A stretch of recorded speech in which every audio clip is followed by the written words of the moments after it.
नमस्कार मित्रांनो, बघा आता ई श्रम कार्ड जे आहे ते ही जी स्कीम चालू केलेली आहे शासनाने. हा जो डाटाबेस घेतलेला आहे तो केंद्र सरकारचा आहे. आणि मग हा जो सर्व डाटा एकत्र करण्याचं काम केंद्र सरकार करत आहे.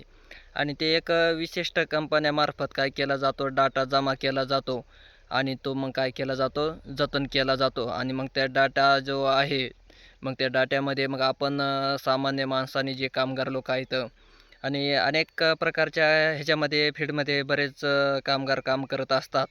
त्यामध्ये मग त्याचा तो डाटा काय केला जातो, जतन केला जातो. आता ह्या ई-श्रममध्ये कोण नोंदणी करू शकतो, त्यानंतर तिची पात्रता काय आहे, आपण कुठं नोंदणी करणार आणि नोंदणी केल्यानंतर त्याचा काय फायदा आपल्याला मिळणार आहे का नाही, आणि त्याचे काय बेनिफिट आहेत आणि कशा स्वरूपात भेटणार आहेत, ह्या सर्वाविषयीची माहिती आपण काय करणार आहोत, ह्या व्हिडिओच्या सहाय्याने घेणार आहोत.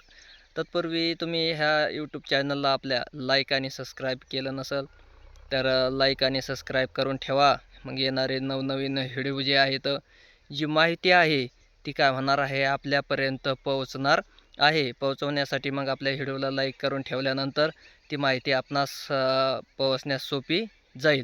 ठीक आहे. आता हा जे आहे ई श्रम कार्डाचा जो डाटा आहे तो केंद्र सरकारने काय केलेला आहे, मागवलेला आहे.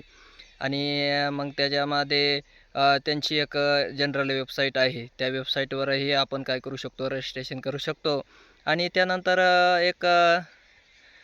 जे ऑनलाईन चालक आहेत सेतू सुविधा केंद्रावाले, तेही स्वतः काय करत आहेत, रजिस्ट्रेशन करून देत आहेत. ते विनाशुल्क आहे.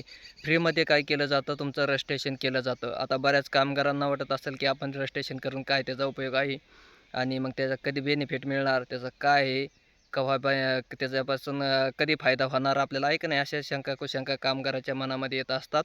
तर काही काळाअंतर्गत त्यात नोंदणी केलेल्या कामगारांना काय केलं जातो, डायरेक्ट बेनिफिट त्यांच्या आधारच्या सहाय्याने त्यांच्या खात्यावर जमा केला जातो. त्यामुळं मग हे जो डाटाबेस घेतलेला आहे ना, त्यासाठीच घेतलेला आहे. मग त्याच्या ज्या सुविधा आहेत कामगाराच्या, त्या सर्व काय केल्या जातात, त्यांच्या खात्यामध्ये जमा केले जातात.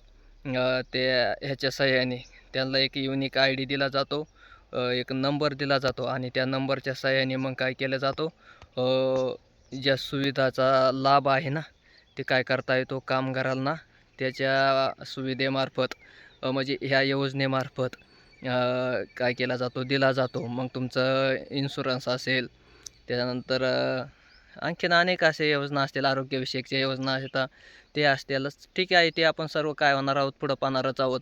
तत्पूर्वी तुम्हाला आता रजिस्ट्रेशन करायचं म्हणलं तर मग ते काय लागणार, कशा संदर्भात आपण रजिस्ट्रेशन करणार आहोत, आपण तर काय काम करत आहोत आहे का नाही, हे जे काम करतात आपण त्याच्या संदर्भात आपण काय करणार आहोत, रजिस्ट्रेशन करणार आहोत. मग आता आपल्याला तर रजिस्ट्रेशन करायचं आहे ई श्रम कार्डाचं, मग कशा संदर्भात असं एक मनामध्ये विचार येत असतात. काही जण शेती करतात, शेती करून दुसरंही काम करतात. अनेक वेगवेगळे कामं एक माणूसही करू शकतो.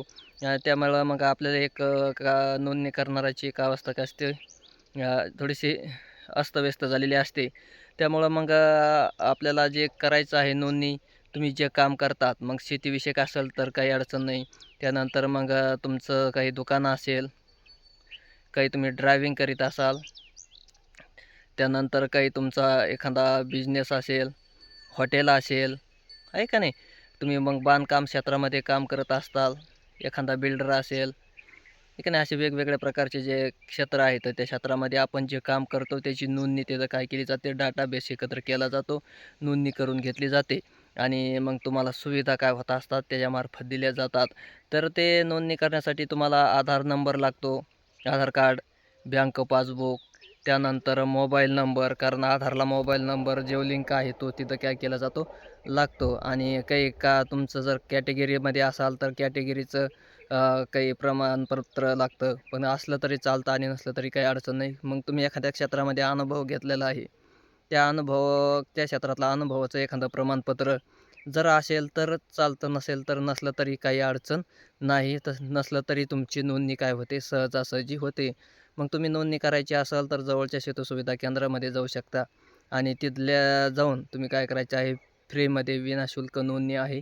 मग तुम्ही सहज प्रकारे काय करू शकतात, याची नोंदणी करू शकता आणि ह्याचे जे लाभ आहेत ना, तुम्ही काय करत आहे घेऊ शकतात. कारण हे केंद्र शासनाने काय केलेले आहे, योजना एक जवळपास 3 ते 4 वर्षे झालं आहे आणलेली आहे आणि हजारो लोकांनी ह्यामध्ये सहभाग आपला काय केलेला आहे, नोंदलेला आहे.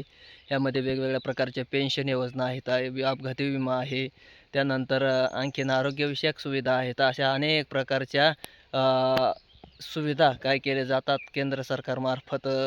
2 लाखापर्यंत आरोग्य विम्यामध्ये सूटही दिली जाते. त्यानंतर काही अपघात वगैरे झाला तर 2 लाखापर्यंत ह्याच्या माध्यमातून मदतही दिली जाते. अशा चांगल्या योजना काय करत आहे, शासन राबवत आहे. त्यामुळं मग जे कोणी कामगार असतील, ज्या क्षेत्रामध्ये काम करतात आपण स्वतः कोणत्याही क्षेत्रात, त्या क्षेत्रातून आपल्याला काय करता येते, त्या माध्यमातून त्याच्यामध्ये नोंदणी करता येते. मग ड्रायव्हर असेल, तुमचं कोणताही क्षेत्र असून द्या, फक्त कामगार म्हणून हे कामगारासाठी काय केलेलं आहे, चालवलेली योजना आहे. आणि त्यामध्ये मग कामगार म्हणूनच आपण काय करतो, नोंदणी करता की कामगार म्हणूनच नोंदणी करावी लागते.